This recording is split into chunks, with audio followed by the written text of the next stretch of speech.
இந்த தீர்ப்பு செல்லத்தக்க ஒரு தீர்ப்பு அல்ல, அரசியல் சட்டப்படியான தீர்ப்பு அல்ல. ஏற்கனவே உயர்நீதிமன்றத்தின் 2 நீதிபதிகள் 2 முறை வழங்கிய தீர்ப்பை மீண்டும் 2 நீதிபதிகள் பரிசீலிக்க முடியுமா அப்படின்னா முடியவே முடியாது. ராம ரவிக்குமார் வந்திருக்கிறாரு, இன்னும் கொஞ்சம் பேர் வந்திருக்கிறாங்க. அப்ப அவர்கள் சிவில் நீதிமன்றத்தை அணுகிதான் அந்த பழக்கத்தை நீண்ட காலமா இங்க கார்த்திகை தீபம் ஏத்திட்டு இருந்தாங்க. 6ஆம் நூற்றாண்டுல ஏத்துனாங்க, வெள்ளையர் காலத்துல ஏத்துனாங்க, அப்படியெல்லாம் சொல்லியிருக்கிறாங்களே. அவர்கள் தானே போய் சிவில் கோர்ட்டுக்கு போனோம். அதுதானே 3 நீதிபதிகளின் தீர்ப்பு. தர்காவுக்கு ஆர்டிகல் 25ல உரிமை இருக்கு, ராம ரவிக்குமாருக்கு ஆர்டிகல் 25ல உரிமை இருக்கு. ஆர்டிகல் 25 படியான மத உரிமை என்பது எல்லாருக்கும் தானே. இதுல இந்த மதத்துக்காரங்களுக்கு இல்ல இந்த அமைப்புக்காரங்களுக்கு அப்படின்னு இருக்கா? எல்லாருக்குமான உரிமை தானே. அப்ப சிவில் நீதிமன்றத்தை அணுகணும். ஆடுகோழி வெட்டுறதுக்குன்னா கார்த்திகை தீபம் ஏற்றுவது பழக்கமா இருந்தா அவர்களும் சிவில் நீதிமன்றத்தை தான் அணுக வேண்டும் என்பது 3 நீதிபதிகள் தீர்ப்பு. 3 நீதிபதிகள் தீர்ப்பு முரணாக 2 நீதிபதிகள் தீர்ப்பளிக்க முடியுமா? இந்த தீர்ப்பு எப்படி சொல்லும்? அன்னைக்குள்ள டிஸ்ட்ரிக்ட் ஜட்ஜ் என்ன சொல்றாங்கன்னா, அந்த இடத்தில் தர்கா பக்கத்தில் இருக்கக்கூடிய இடத்தில் கார்த்திகை தீபம் ஏற்றக்கூடிய ஒரு வழக்கம் என்பது அங்க கிடையாது என்பதை 1923 தீர்ப்பில் நீதிபதி ராமையர் அவர்கள் பதிவு செய்கிறார். அந்த தீர்ப்பு என்பது 1931 அன்றைய உச்ச நீதிமன்றத்தால் உறுதி செய்யப்படுகிறது.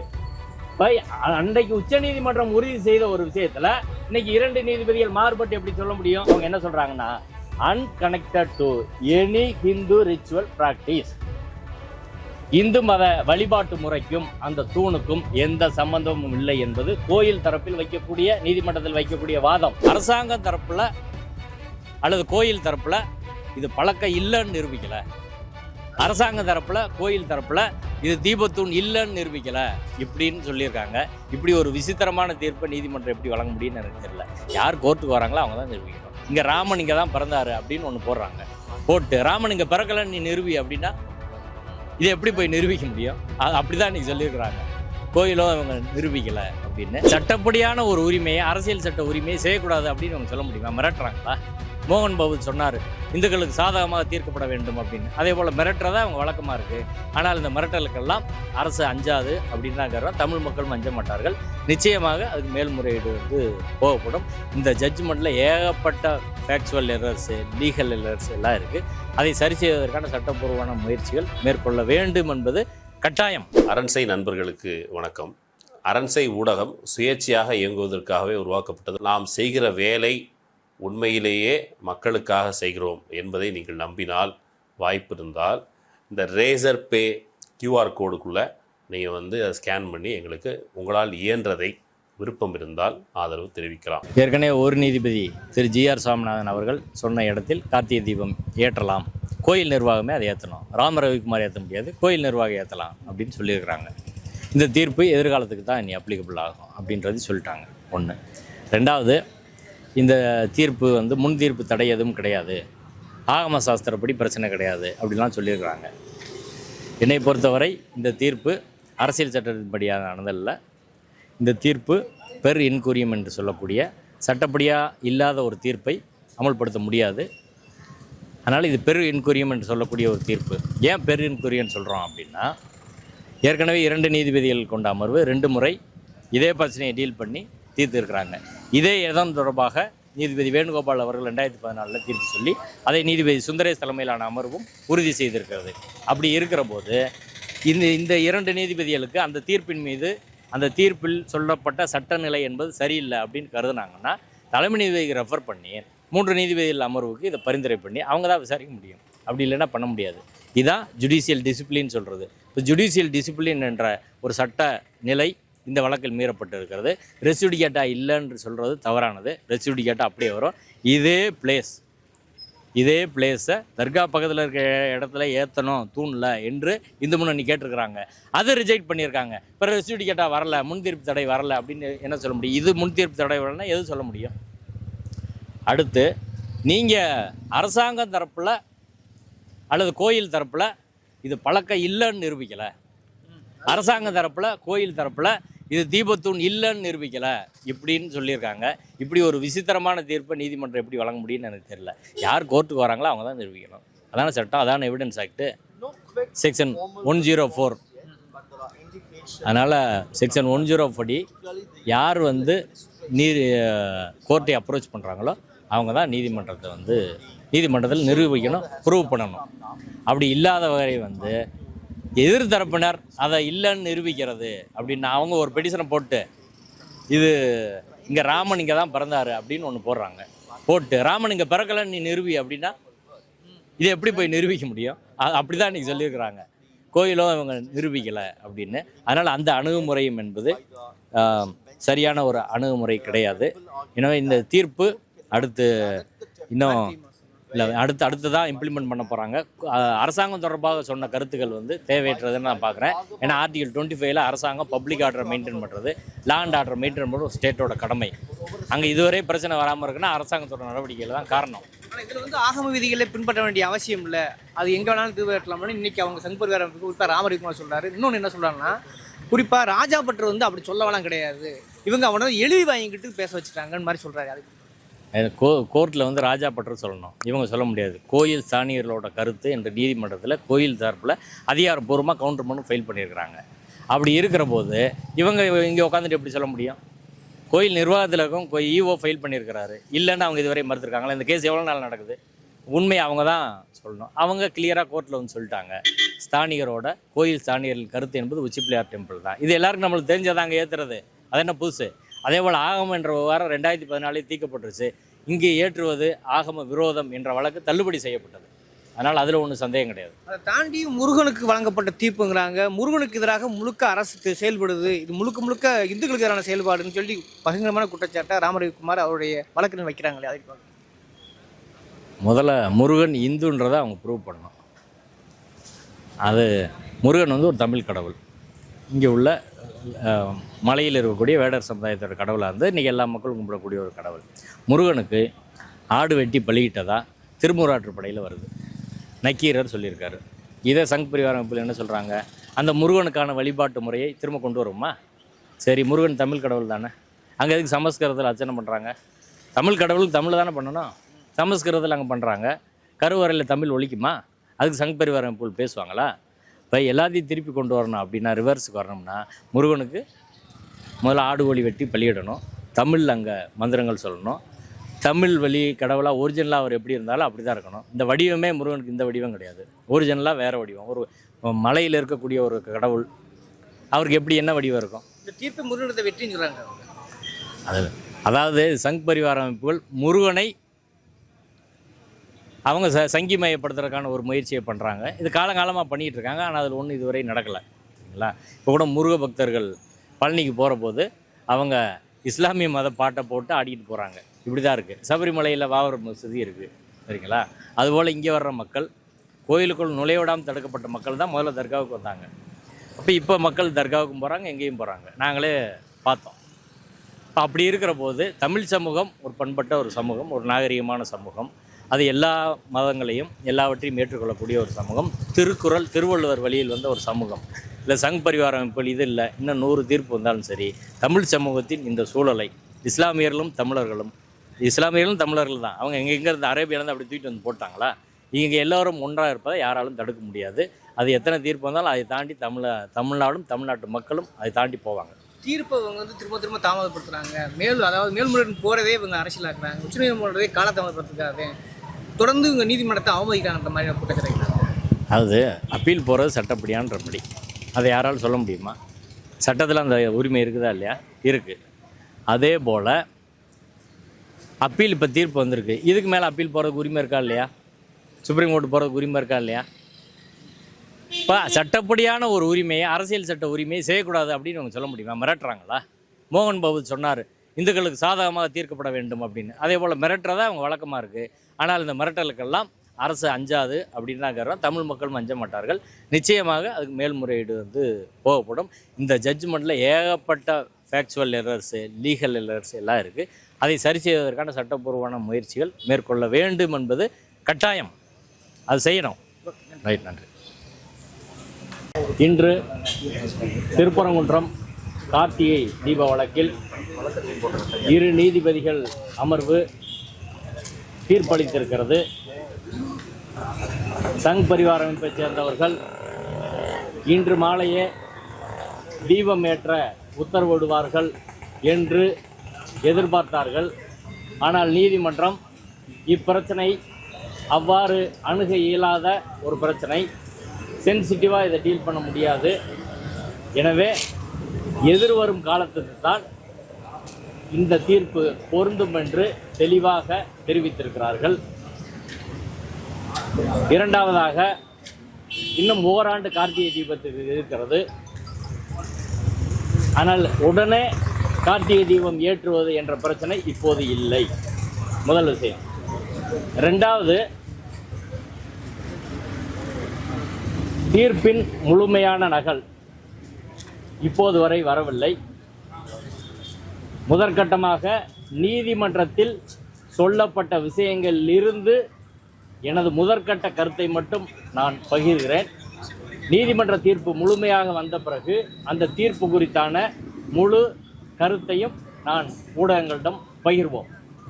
இப்போ தீர்ப்பில் நீதிமன்றத்தில் வாசித்த வரையில் சொல்லியிருக்க தீர்ப்பின்படி பார்த்தா இந்த தீர்ப்பு செல்லத்தக்க ஒரு தீர்ப்பு அல்ல, அரசியல் சட்டப்படியான தீர்ப்பு அல்ல.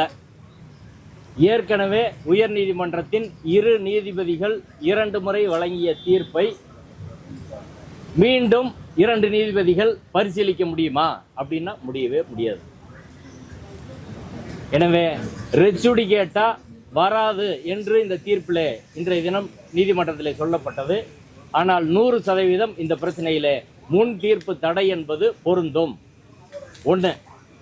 ரெண்டாவது, கோயில் ப்ரூவ் பண்ணணும் அப்படின்னு சொல்லியிருக்கிறாங்க.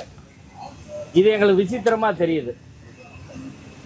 ஆடுகோழி வெட்டக்கூடாதுன்ற வழக்கில் ஆடுகோழி வெட்டக்கூடாதுன்னு அனுமன் சேனா, இந்து மக்கள் கட்சி எல்லாம் வழக்கு போட்டார்கள். அந்த வழக்கு 2 நீதிபதிகள் முன்பு நீதிபதிகள் நிசாபானு சிறுமதி முன்னாடி விசாரணைக்கு வந்துச்சு. அந்த வழக்கில் நீதிபதி நிசாபான் அவர்கள் எல்லா வழக்கையும் தள்ளுபடி பண்ணாங்க. நீதிபதி சிறுமதி அவர்கள் தர்கா தரப்பு ஆடுகோழி வெட்டும் பழக்கம் அங்கு பலகாலமாக இருக்கிறது என்றால் நீங்கள் சிவில் நீதிமன்றத்தை அணுகி அந்த பழக்கத்தை உறுதி செய்ய வேண்டும் என்று உத்தரவிட்டார். அந்த உத்தரவு 2 நீதிபதிகளுக்கிடையே முரண்பட்ட கருத்து இருந்தால் 3வது நீதிபதியான திரு விஜயகுமார் அவர்களிடம் சென்றது. விஜயகுமார் அவர்கள் அதே கருத்தை கோயில் அல்லது 172.2 ஏக்கர் திருப்பரங்குன்றம் மலை மொத்தமும் தொல்லியல் துறையின் கட்டுப்பாட்டில் இருப்பதால் தொல்லியல் துறை அனுமதியோடு தான் அங்கு எந்த நிகழ்வை பண்ண முடியும் என்று நீதிபதி திரு விஜயகுமார் அவர்கள் உத்தரவிட்டார். ஆடுகோழி வெட்ட தடை விதிக்கப்பட்டது. அதில் அவர் என்ன சொன்னார்னா, சிவில் கோர்ட்டை அணுகி உங்கள் வழக்கம் கஷ்டம் நிரூபிச்சுக்கங்க அப்படின்னு சொல்லிட்டாங்க. இன்று அந்த தீர்ப்பு 3 நீதிபதிகள் அடங்கிய அமர்வின் தீர்ப்பு.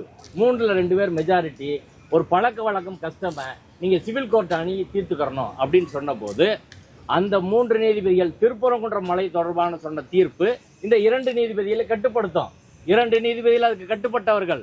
ஒரு நீதிபதி GR சுவாமிநாதன் அவர்கள் அது கட்டுப்பட்டவர்.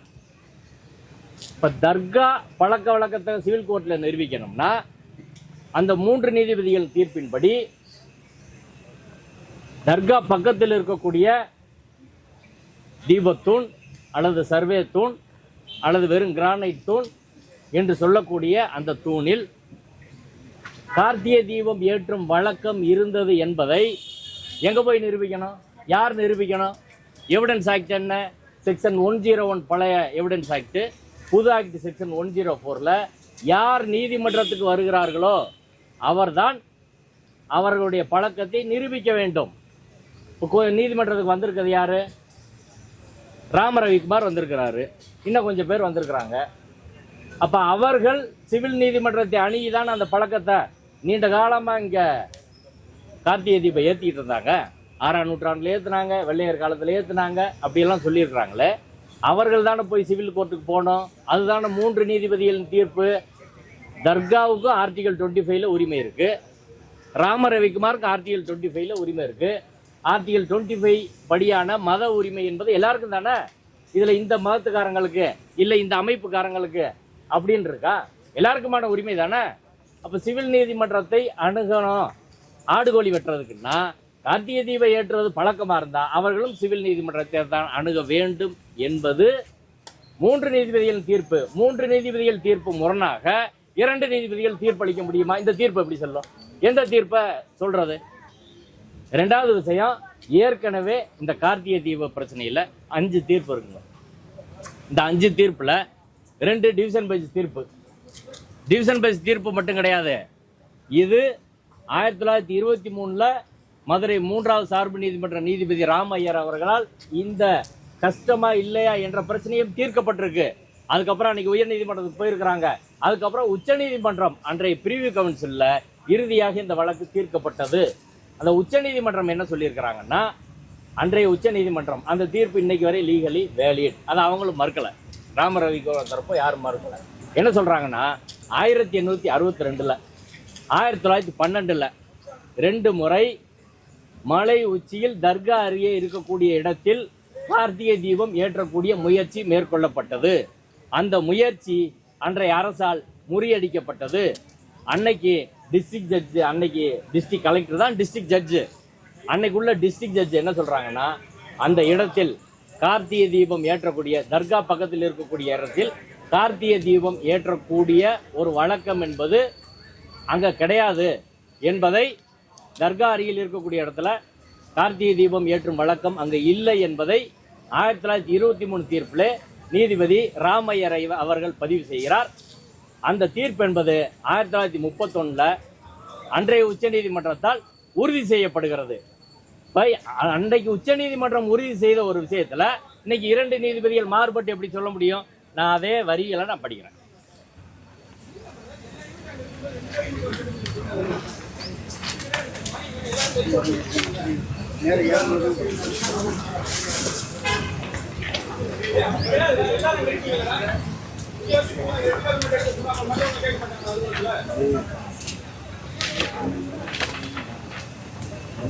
ஆயிரத்தி 1923 தீர்ப்பு, இது அன்றைய பிரிவு கவுன்சிலால் உறுதி செய்யப்பட்ட தீர்ப்பு. பேரா நம்பர் 45 சொல்றாங்க, reliance is placed by the ஹக்தார் on 2 instances of their having successfully resisted attempts on the part of the Hindus to put up lights at the summit of the hillock on which the mosque stands. One in 1862 and the other in 1912. In both cases, the magistrate, அன்னைக்குள்ள collector அவர் தான் judge, interdicted the lighting because it was not customary to put up light there. அன்னைக்குள்ள மாவட்ட நீதிபதி அதுக்கு அங்க தர்கா அருகிலே தீபம் ஏற்றுவது கஷ்டம் கிடையாது, and probably because of breach of peace was apprehended அப்படின்னு அவர் சொல்லியிருக்கிறாரு. இந்த தீர்ப்பு அன்றைய உச்சநீதிமன்றத்தால் உறுதி செய்யப்பட்டது. உச்சநீதிமன்றம் உறுதி செய்த ஒரு விஷயத்தை 2 நீதிபதிகள் மாறுபட்டு எப்படி தீர்ப்பு சொல்ல முடியும்? இது ரெச்சுடிகேட்டா வருமா வராதா? ஜுடிஷியல் இன்டிசிப்ளினா இல்லையா? உச்சநீதிமன்றம் சொன்ன தீர்ப்பை 3 நீதிபதிகள் சொன்ன தீர்ப்பை மாற்றுவதற்கு இந்த நீதிமன்றத்துக்கு உரிமை இருக்கிறதா? இது ஒன்று. இந்த 2வது விஷயம், ஏற்கனவே இதே நீதிமன்றங்கள் 2014 நீதிபதி திரு வேணுகோபால் அவர்கள் முன்பு 2 வழக்கு வருகிறது. ஒரு வழக்கு சுப்பிரமணியன் என்பவர் தாக்கல் செய்கிறார். இன்னொரு வழக்கு அகில இந்து மகாசபாவை சேர்ந்த கணேசன் என்பவர் தாக்கல் செய்கிறார். அந்த வழக்கில் இந்த விஷயங்கள் எல்லாம் விவாதிக்கப்படுகிறது. அதுல குறிப்பா ஒரு இடத்தை மட்டும் நான் சொல்றேன். குறிப்பா அந்த தீர்ப்புல para number 28 in this connection it is not out of place for this court to make a significant mention that it is represented on பிகாஃப் of the respondents 1 and 2 that the temple administration alone will light Deepam on the top of the Mandavama Uchipuliyar temple on the eve of Magadevam festival at Tirupparamundram Murugan temple, Madurai, to be held on 5/12/2014 as per the usual practice. It is also the stand of the respondent 1 and 2 that from the year 1994 onwards, cadres of Hindu Munnani are urging to have the Deepam lighted in the stone pillar of the top of the hill, which is situated very near to சுல்தான் சிக்கந்தர் அவுலியா தர்கா. இந்து முன்னணி அமைப்பைச் சேர்ந்தவர்கள் தர்கா அருகில் இருக்கக்கூடிய கல் தூணில் தீபம் ஏற்ற வேண்டும் என்று 1994 கோரி வருகிறார்கள் என்று பேரா நம்பர் 28 சொல்லி இந்த result the writ petition is dismissed அப்படின்னு சொல்லியிருக்கிறாங்க. இந்த தீர்ப்பு நீதிபதி திரு வேணுகோபால் அவர்கள் 2014 வழங்கிய தீர்ப்பு. இதற்கு எதிராக அப்பீல் போகிறாங்க. அந்த அப்பீல் நீதிபதி திரு MM சுந்தரேஷ் சதீஷ்குமார் தலைமையிலான அமர்வில் 19/7/2017 தீர்ப்பு வழங்குறாங்க. அந்த தீர்ப்பில் certainly law and order is an issue to be kept in mind while doing so. After all, the object is to see that peace and tranquility is being maintained, and for the aforesaid purpose the onus is on the respondents. கோயில் நிர்வாகமும் போலீஸும் peace and ட்ராங்குவாலிட்டியை maintain பண்ணுறது அவங்களோட கடமை. Thus the writ appeal stand disposed of by observing that the temple authority, namely the third respondent, will take appropriate action to see it communal harmony is maintained. சமூக நல்லிணக்கத்தை பாதுகாப்பதற்கு கோயில் நிர்வாகம் உரிய நடவடிக்கை எடுக்கணும். இப்போ நீதிபதி வேணுகோபால் அவர்கள் தீர்ப்பு தர்கா பக்கத்தில் இருக்கக்கூடிய அந்த ஸ்டோன் பில்லரில் கார்த்திகை தீபம் ஏற்றும் கோரிக்கை என்பதை அவர் நிராகரிச்சிருக்கிறாரு. அதற்கான அப்பீல் வந்திருக்கு. அப்பீலில் நீதிபதி MM சுந்தரேஷ், நீதிபதி சதீஷ்குமார் தலைமையிலான அமர்வு அதை உறுதி செய்கிறார்கள். இப்போ 2 நீதிபதிகள் உறுதி செய்த பிறகு இன்னைக்கு நீதிபதி சுந்தரேஷ் அவர்கள் உச்சநீதிமன்றத்தில் இருக்கிறாரு. அவர் உச்சநீதிமன்றம் போயிட்டதுனால அந்த தீர்ப்பு செல்லாதுன்னு ஆயிருமா? இதே போல சுப்பிரமணியன் தாக்கல் செய்த வழக்கு நீதிபதியில் கல்யாண சுந்தரம், பவானி சுப்பராயன் தலைமையிலான அமர்வில் இது ஆகம சாஸ்திரம். இன்னைக்கு நீதிமன்றம் 2 நீதிபதிகள் இன்னைக்கு சொல்றாங்க கோயில் நிர்வாகம் இது ஆகமத்துக்கு எதிரானதுன்னு நிரூபிக்கல. கோயில் நிர்வாகமும் இது கஷ்டம் இல்லைன்னு சொல்லலை, யாருமே சொல்லலை அப்படின்னு சொல்றாங்க. கோயிலா கோர்ட்டுக்கு வந்துச்சு? கோயில் நிர்வாகம் கோர்ட்டுக்கு வந்தாங்க. ஏற்கனவே இதே விஷயம் நீதிபதி வேணுகோபால் அவர்கள் முன்பு சுப்பிரமணியன் என்பவர் வழக்கு தொடுத்து உச்சிப்பிள்ளையார் கோயில் பக்கத்தில் தீப ஏற்ற வழக்கம் என்பது அந்த வழக்கம் இறந்தவர்களுக்காக ஏற்றக்கூடிய வழக்கம், அது ஆகமத்துக்கு எதிரானதுன்னு வழக்கு போடுறாரு. அந்த வழக்கு தள்ளுபடி ஆகிறது. என்ன சொல்லி தள்ளுபடி ஆகுறது? நீதிபதி வேணுகோபால் கேட்குறாரு, ஆகமத்துக்கு விரோதமானு சொல்கிறீங்களே, டாக்குமெண்ட் கொடுங்க, எந்த ஆகமம் அப்படின்னு கேட்குறாங்க. எதுவுமே இல்லை, தள்ளுபடி ஆகிறது. அதுக்கும் அப்பீல் போகிறாங்க. அப்பீலில் அந்த வழக்கு என்பது நீதிபதிகள் திரு கல்யாண சுந்தரம், பவானி சுப்பராயன் தலைமையிலான அமர்வில் உறுதி செய்யப்படுகிறது. It attains penalty. நீதிபதி சுந்தரேஷ் அவர்கள் தீர்ப்பும் நீதிபதி கல்யாண சுந்தரம் அமர்வின் தீர்ப்பும் இறுதியாயிருச்சு. இறுதியான பிறகு அந்த 2 நீதிமன்றத்தின் தீர்ப்பை மறு ஆய்வு செய்வதற்கான அதிகாரம் இன்னைக்குள்ள 2 நீதிபதிகளுக்கு உண்டான கிடையாது. 2 நீதிபதிகள் தீர்ப்பை மறு ஆய்வு செய்யக்கூடிய அதிகாரம் என்பது 3 நீதிபதிகளுக்கு இருக்கு, சுப்ரீம் கோர்ட்டுக்கு இருக்கு, 5 நீதிபதிகளுக்கு இருக்கு. எப்படி செய்ய முடியும்? அதனால நான் சொல்றேன், இந்த கேஸ் பெர் இன்கூரியம், இன்னைக்குள்ள ஜட்ஜ்மெண்ட் என்பது பெர் இன்கூரியம், அது சட்டப்படியானது கிடையாது. இந்த தீர்ப்பை அமுல்படுத்த முடியாது. 3 டிவிஷன் பெஞ்ச் தீர்ப்பு இருக்கு. இப்ப 2 டிவிஷன் பெஞ்ச் என்ன சொல்றாங்க? 2017 உச்சிப்பிள்ளையார் கோயில் தான் சூட்டபிள் பிளேஸ், அதான் கோயில் நிர்வாகம் பழக்க வழக்கம் அப்படின்னு சொல்றாங்க. இப்போ வேற இடத்துல ஏற்ற சொல்லி இன்னொரு டிவிஷன் பெஞ்ச் சொல்லுது. இந்த 3 நீதிபதிகள் 3 டிவிஷன் பெஞ்ச் தீர்ப்பையும் ஒரு டிவிஷன் பெஞ்ச் இன்னொரு டிவிஷன் பெஞ்சோட மாறுபட்டா என்ன செய்யணும்? சுந்தரேஷ் அவர்களின் தீர்ப்பையும் கல்யாண சுந்தரம் அமர்வுல சொல்றாங்க, அது மாறுபடலை, ஒரே தீர்ப்பு சொல்றதுனால பிரச்சனை இல்லை.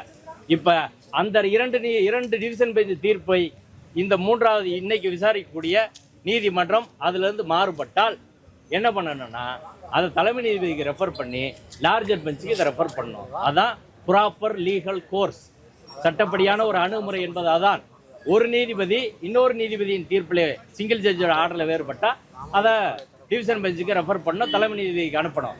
அதே போல டிவிஷன் பெஞ்ச் 2 டிவிஷன் பெஞ்ச் தீர்ப்பில் இவங்களுக்கு மாறுபட்ட கருத்து இருந்தால் அதை என்ன பண்ணணும்? லார்ஜர் பெஞ்சுக்கு தான் ரெஃபர் பண்ணணும், தலைமை நீதிபதிகிட்ட கொண்டு போகணும். ஆனால் அதையும் இந்த நீதிமன்றம் என்பது செய்யவில்லை.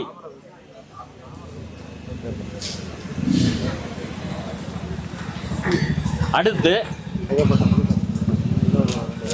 அரசு தொடர்பாக நிறைய விமர்சனங்களை நீதிமன்றம் முன்வைத்திருக்கிறது.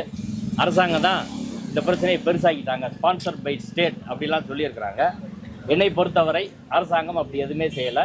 ஒரு மிகப்பெரிய கலவரம் வரும் சூழலை அவர்கள் தடுத்திருக்கிறார்கள். அதனால் மதுரையில் அமைதி வந்திருக்கிறது அப்படின்றதான் நாங்கள் மதுரையில் இருக்கிற மக்கள் பார்க்குறோம்.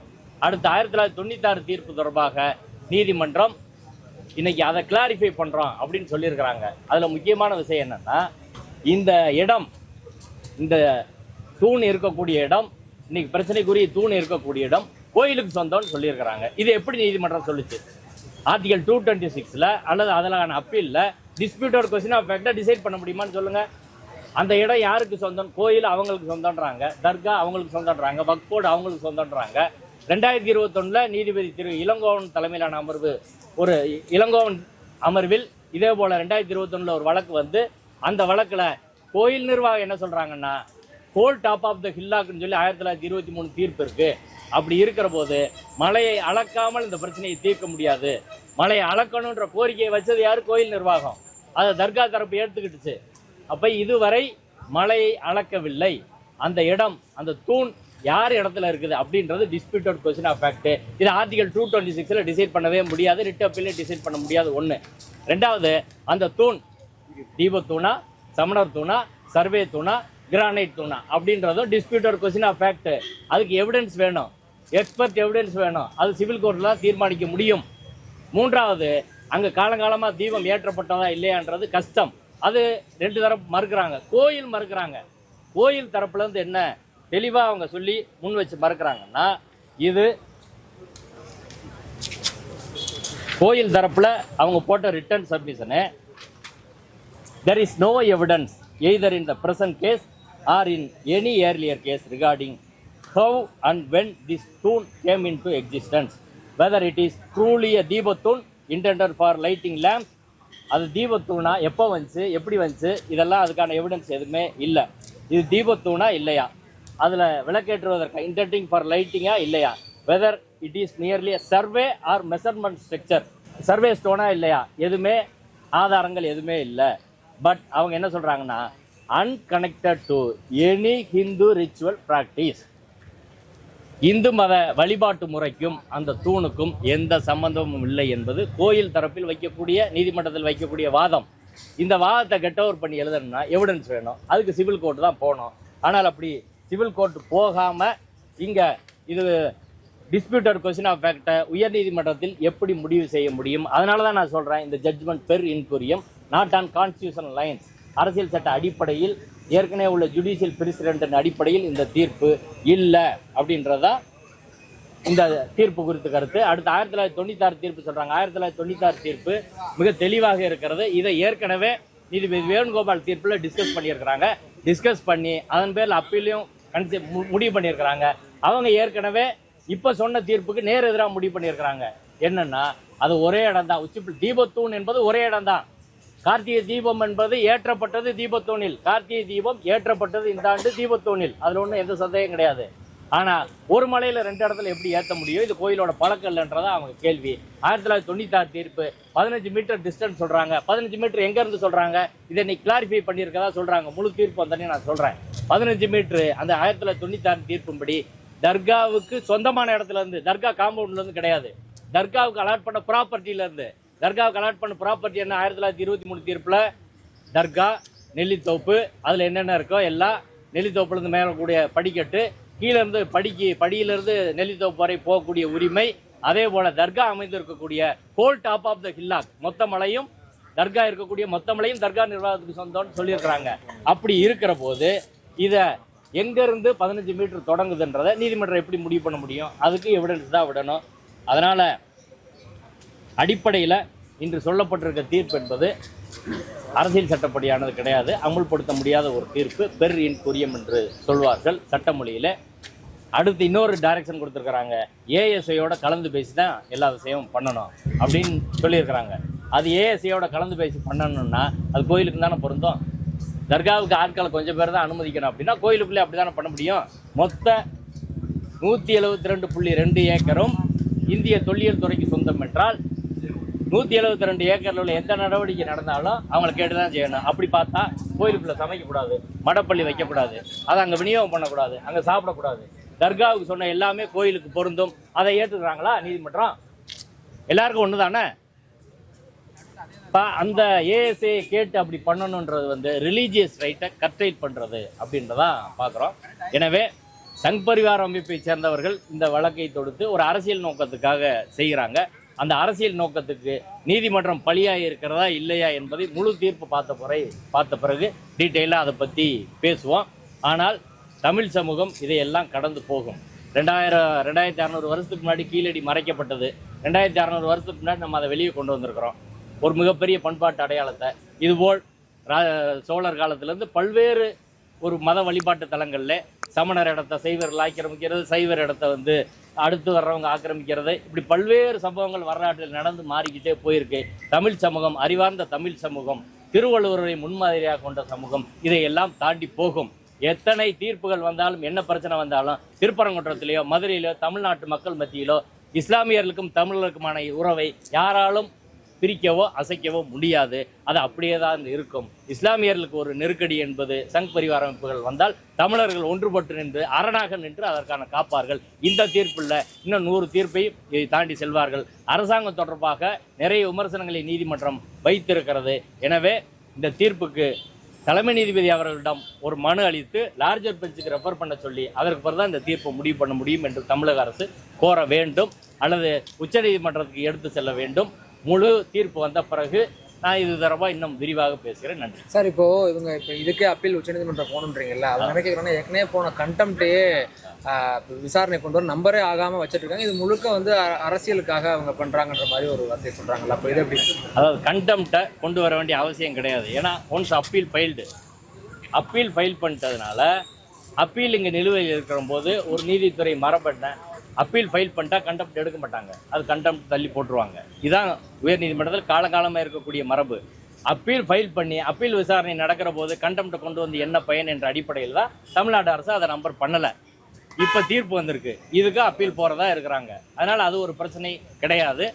அப்பீல் இங்கே இருக்கிற போது கண்டெம்ப்டை எடுத்து நடத்த வேண்டிய அவசியம் தேவையில்லைன்றனால அவங்க நம்பர் பண்ணல, அது சரியானது தான். இன்னொன்று சொல்கிறாங்க சார், இப்போ பெட்டிஷனர் ப்ரூவ் பண்ணல, ஓகே ஃபைன், பட் அப்பீல் போன கவர்மெண்ட்டும் அதை ப்ரூவ் பண்ணல அப்படிங்கிறாங்க. கோயில் அது தூண் என்னங்கிறத அவங்களும் ப்ரூவ் பண்ண, அப்பீல் போனது அவங்க தானே, அப்போ அவங்க தான் ப்ரூவ் பண்ணணுங்கிறாங்க. இல்லை, அந்த வாதம் என்பது சட்டப்படி சரியான வாதம் கிடையாது. those who approach the court will prove the case. அதான் எவிடன்ஸ் ஆக்ட். அவங்க நீதிபதி ஜிஆர் சாமிநாதன் முன்பாக இது கஷ்டம், இது இந்த கார்த்திகை தீபத்தூண் அப்படின்றதுக்கான அவங்களே ப்ரூவ் பண்ணவே இல்லை. நீதிபதி ஜிஆர் சாமிநாதன் அவர்கள் கூட அது கஷ்டம்னு அவர் சொல்லலை. இது டெம்பிள் ப்ராப்பர்ட்டி, அதனால் அதை காப்பாற்றுறதுக்கு நீங்கள் லைட் ஏற்றுங்க அப்படின்னு தான் அவர் சொல்லியிருக்காரு. அதனால் அவங்க தான் நீதிமன்றத்துக்கு வந்தாங்க ப்ரூவ் பண்ணணுமே தவிர, இப்போ இன்றைக்கி நடந்த விஷயம் ஏற்கனவே உள்ள நீதிபதி ஜிஆர் சாமிநாதன் அவர்கள் கொடுத்த தீர்ப்பு சரியாக தவறானு தான் இங்கே வந்துச்சு. அப்போ அதே வாதம் தான் இங்கேயும். அப்போ அரசாங்கம் ப்ரூவ் பண்ண வேண்டிய அவசியம் இல்லை, கோயில் ப்ரூவ் பண்ண வேண்டிய அவசியம் இல்லை. யார் நீதிமன்றத்துக்கு வருகிறார்களோ அவர்கள் தான் ப்ரூவ். ஆடுகோழி வெட்டுறதுல அதான சொல்லிச்சு நீதிமன்றம், தர்கா போய் ப்ரூவ் பண்ணிக்கணும்னு. அது தர்கா கூட வரல, அப்போ கூட அதுதான் சொன்னாங்க. ஆனால் இப்போ யார் கோர்ட்டுக்கு வந்தாலும் அதுதானே சொல்லணும்.